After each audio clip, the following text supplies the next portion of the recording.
নমস্কার বন্ধুরা, আমার চ্যানেলে আপনাদের স্বাগত। তো প্রতিদিনের মতো আজকেও একটা নতুন ধরনের ভিডিও নিয়ে এসেছি। আজ বানাবো পেঁয়াজ কলির একটা রেসিপি। পেঁয়াজ কলি এইভাবে রান্না করলে বড় থেকে ছোট সবার খুব পছন্দ হবে।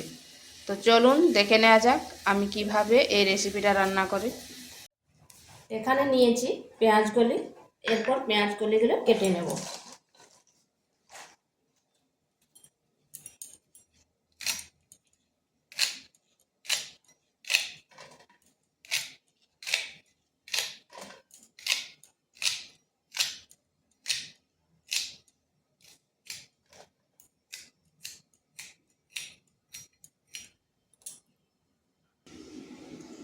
পেঁয়াজ কলিগুলো কেটে করে ধুয়ে নিয়েছি, ধুয়ে করে জল ঝরিয়ে নিয়েছি।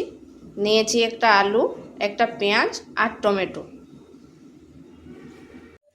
কড়াই বসিয়েছি, কড়াইতে দিয়ে দিচ্ছি তেল।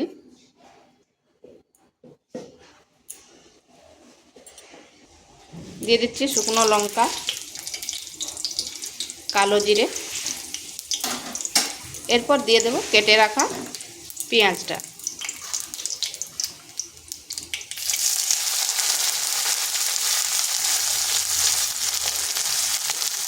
পেঁয়াজটাকে হালকা একটু ভেজে নেব।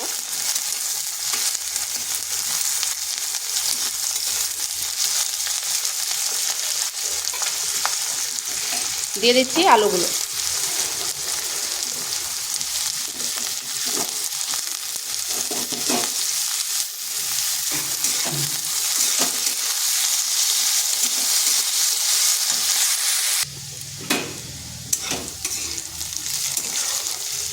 এইভাবে নেড়ে নেড়ে আলুটাকে হালকা ভেজে নেব।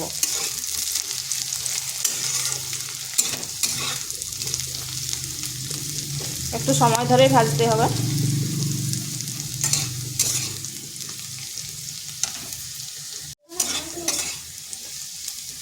আলুটা ভাজা হয়ে গেছে, এরপর দিয়ে দিচ্ছি পেঁয়াজ কলিগুলো।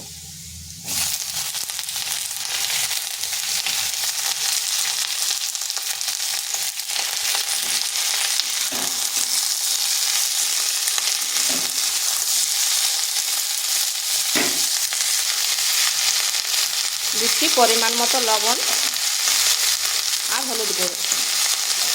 আমি কিন্তু আলু ভাজার সময় কোনো রকম লবণ প্রয়োগ করিনি।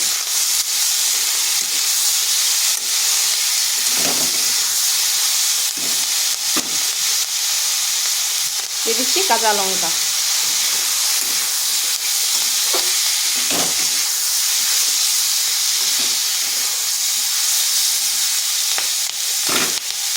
এটাকে ঢাকা দিয়ে 2 মিনিট রেখে দিচ্ছি।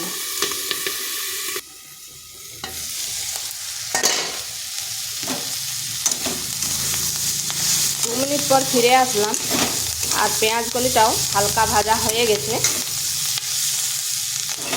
দিয়ে দিচ্ছি একটা টমেটো।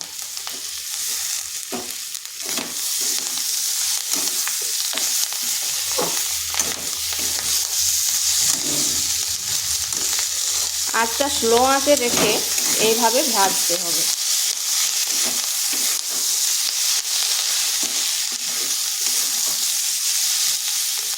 আবারও 1 থেকে 1.5 মিনিট ঢাকা দিয়ে রেখে দিচ্ছি।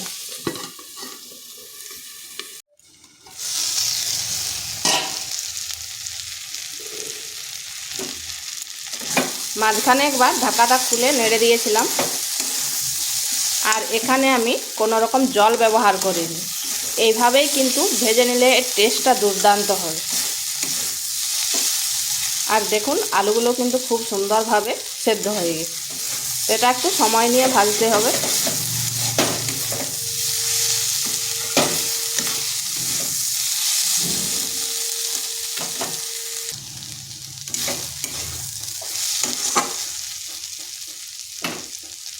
দিয়ে দিচ্ছি 1 চামচ পোস্ত। এই খাবার সময় পোস্তর দানা যখন মুখে লাগবে, খেতে কিন্তু দারুণ লাগবে। দিয়ে দিচ্ছি ধনেপাতা কুচি।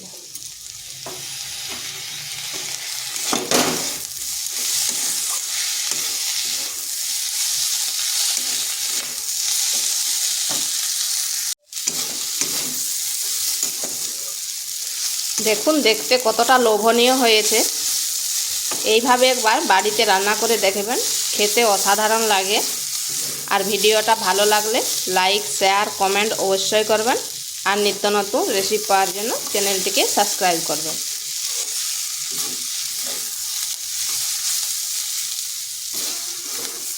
সেটা হয়ে গেছে, এরপর নামিয়ে নিচ্ছি।